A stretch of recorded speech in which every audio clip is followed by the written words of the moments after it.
In this section, we'll look at the concept of capacitance.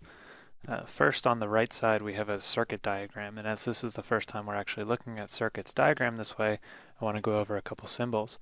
On the bottom, marked V, that's our voltage source, which in this case is a battery. You can see that it's a single long line and then a smaller line, and that's representing the positive and negative terminals of that battery.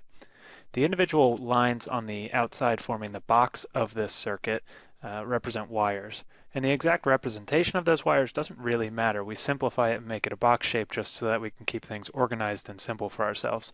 In truth, it could be more like the diagram on the left where the wires are actually bent and moving around, but the exact shape they take and their exact length is somewhat irrelevant because we make an assumption, at least right now, that those wires do not offer any resistance. They don't change anything about the circuit themselves.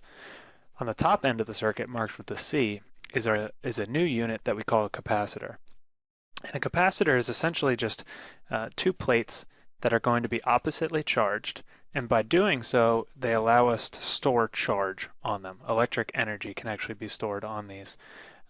As the diagram on the left shows, what happens is we hook one side up to the positive terminal, one side to the negative terminal of your voltage source, and on the side here on the right, we get negative electrons that are going to pile up on this plate. And as they do so, those negative electrons are going to, through the electric force and the electric field that they establish, they're going to push away any electrons that might have been on the plate on the left. And because those electrons get pushed away and through this wire back to the battery, that leaves the left side now positive. It's important to make sure that we constantly remind ourselves that it's really electrons that are moving here. We don't have positive charges that are physically moving within the wire, and again, the reason for that is because protons, our positive charge carrier, tend to be pretty heavy. They tend to be locked up in the nucleus, and it's just so much easier for electrons to move. So whenever we refer to something as being positive, what we really are saying is that the electrons have left that area. So at the beginning it was neutral here on both plates. As the electrons piled up on the right plate, they pushed away electrons from the left plate, and so we end up with a really negative on the right side and a positive on the left side. And now that charge is simply stored. And those electrons won't jump across the gap between these plates. Okay, they're unable to do so. There's not enough push or drive for them to actually make the jump. And so instead, we're just left with these two charged plates. Here we have a capacitor hooked up simply to a wire. In this case, originally this is going to all be neutral, which means that for every positive charge, there's going to be a negative electron evenly spread out throughout the entire wire, so everything is neutral. When we introduce a voltage source, such as a battery, what's going to happen is the voltage of the battery literally is the driving force that tells electrons that they want to leave one terminal, the negative terminal, and get to the positive terminal, because they'll be at a lower resting state, so they want to get there. Now, to do that, they're going to have to go out into this circuit. As they do so, the right side of our circuit begins to become negatively charged. And as those electrons reach the capacitor up here, we end up with a piling up of electrons, and they become very negative on this side. Now, as this is happening, for every electron that's going out onto the right side, that's going to be creating an electric force through the electric field that's going to push electrons away from the left side. So here now the left side is becoming relatively positive as electrons are being pushed away back into the positive terminal of the battery. If we allow this to continue, ultimately what happens is we're left with two oppositely charged sides to our circuit. Now, just by itself, this is not really overly functional. The functionality of a capacitor comes from being able to actually do something with this charge. As this circuit stands right now, we simply have a charged capacitor. If we wanted to actually make use of this, what you would need is an additional part to your circuit. So here I'm drawing on a wire which is going to connect the two sides. Now if you had a wire that did this, what's going to happen is very quickly the electrons that are piled up on the right side are going to travel through this wire to get over to the left side of the circuit. And the reason they do this is because on the right side we have electrons very tightly packed together, and so they're very strongly repelling each other as they're all the same charge. This force tells them that they want to get as far apart from each other as they can, and so when you introduce this new pathway and this nice area over here with relatively few electrons, the electrons on the right side are going to rush through here and get to the left side and spread out. And ultimately that will leave both sides neutral, because as electrons leave here, this becomes less negative. As electrons get to this side, this becomes less positive, and in the end, again, it becomes neutral. Now the real function of this, if we simply had this, then we're just back to where we started. It's all neutral. So the real function of this is that when you add this wire up here, you want to have some sort of function or device up here that's going to use those electrons. And so here I've just drawn kind of a generic resistor, and the symbol here for resistor are these diagonal lines. What I'm showing here is that as these electrons move through this circuit, you can get some sort of use out of them, and you can use that energy of these moving electrons to power something. Some common devices that use a capacitor would be like a flash bulb on a camera. And if you think about that, you have something where you need just a sudden jolt of electricity, a sudden jolt of energy and charge all at once to produce just one bright flash. Another example would be something like a defibrillator to help somebody who's having problems with their heart. If you think about portrayals of a defibrillator, or if you've had the misfortune of needing to operate one or see one being operated, that charging is the electrons piling up on the capacitor inside of the device, and when they then actually place the paddles onto a person's body and you get that jolt of electricity, what's happening is the connection here between the two sides is being made. And so you have one paddle that's essentially your negative side, one paddle that's your positive side, and then when you push the button and go, you're allowing the electrons to pass through the person's body from the negative side to the positive side, and hopefully reviving them. In this case, though, in both cases, and in all cases of use of capacitor, you're looking for kind of the ability to use a lot of charge all at once. And at first glance, it might seem like a capacitor is pretty much just like a battery. It's a source of electric charge. And in that way, it is like a battery. However, what's different between a battery and a capacitor is that a battery is designed to slowly release charge at a steady rate. And a capacitor is now functional for kind of a sudden, all-at-once release. A battery is unable to do this because a battery functions through chemistry. It's all chemical reactions happening at the two terminals, and so that takes time for those electrons to be freed up and for electrons on the opposite side of the battery to be captured. A capacitor, on the other hand, is literally just a pile of electrons ready to go all at once. You don't have to wait for any chemical reactions or anything. It's just really limited by how fast can they move through those wires and through that material. Then,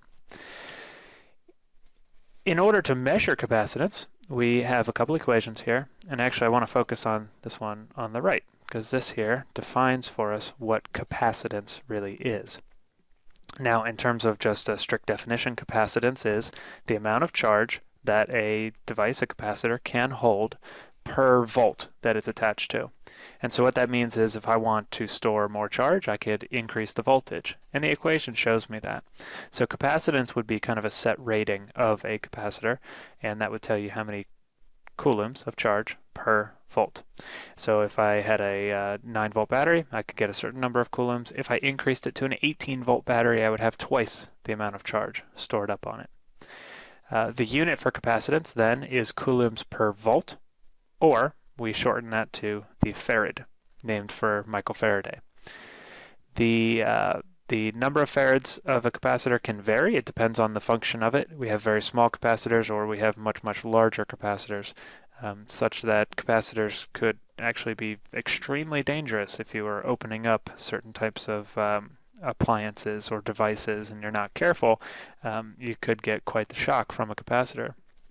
Which actually leads me to another interesting point about capacitors, which is that if we go back here, even if I remove the battery down here at the bottom, my capacitor is still very much charged, and it could be sitting in my basement inside of some old TV for 25 years, and then one day I decide to open it up and I start touching things without paying attention, and I could get a pretty nasty shock, because again, these electrons are just going to sit here piled up, and this side is going to remain positively charged until there is some sort of connection between the two sides. And that might be a wire connection, or it might be your two hands just kind of blindly feeling around inside of electronic devices. So something you have to be careful with for sure. So again, the equation is fairly simple, just the total amount of charge that's stored on it divided by the voltage it's attached to. And you can solve kind of backwards for the charge, as the equation on the left shows. You could also solve for the voltage, which would be the charge over the capacitance. Um, like pretty much every other equation we've dealt with in this class, a lot of different ways in which you can solve for different variables depending on what you might know about the exact circumstance you're looking at. One last equation which we have as we introduce capacitance here is this equation, which is showing you again C equals Q over V. And now it's bringing in two new variables, the area and the distance. And those are physical characteristics of a parallel plate capacitor. We shorten it down to this equation that's down here at the bottom. So this is the equation that would be worth noting for our use in our class.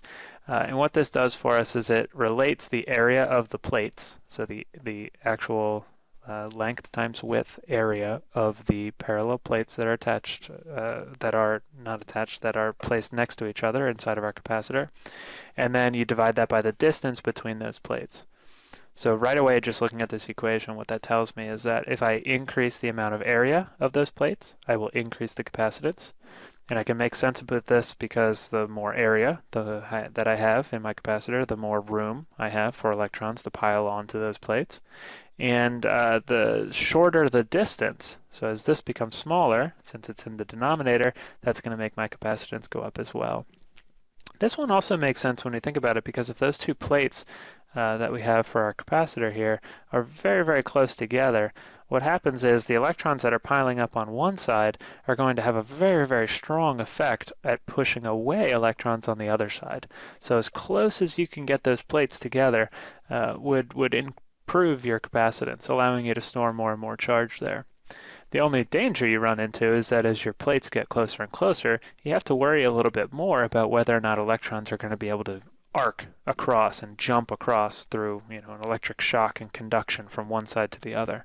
And that's why in the next section we're going to look a little bit more at some of the physical properties and physical kind of manipulations you can do to a capacitor in order to prevent that from happening.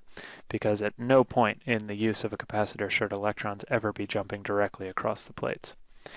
Now, all of this is able to be related to capacitance through the use of a constant value here, which is called the permittivity of free space. There's a whole interesting history to this unit, rather to this variable, which is not something that we are going to go into right now. However, if you want to Google it or check it out on Wikipedia, you're certainly welcome to do so. It's defined as this. We simply are going to focus on the right side here, which is our 8.85 times 10 to the negative 12th. It's a constant value, it will not change, so we'll always plug that in here as this little epsilon naught symbol here. Area is in meters squared, and distance would be in meters. When you do that, you're going to be left with capacitance in farads, which again represents coulombs per volt.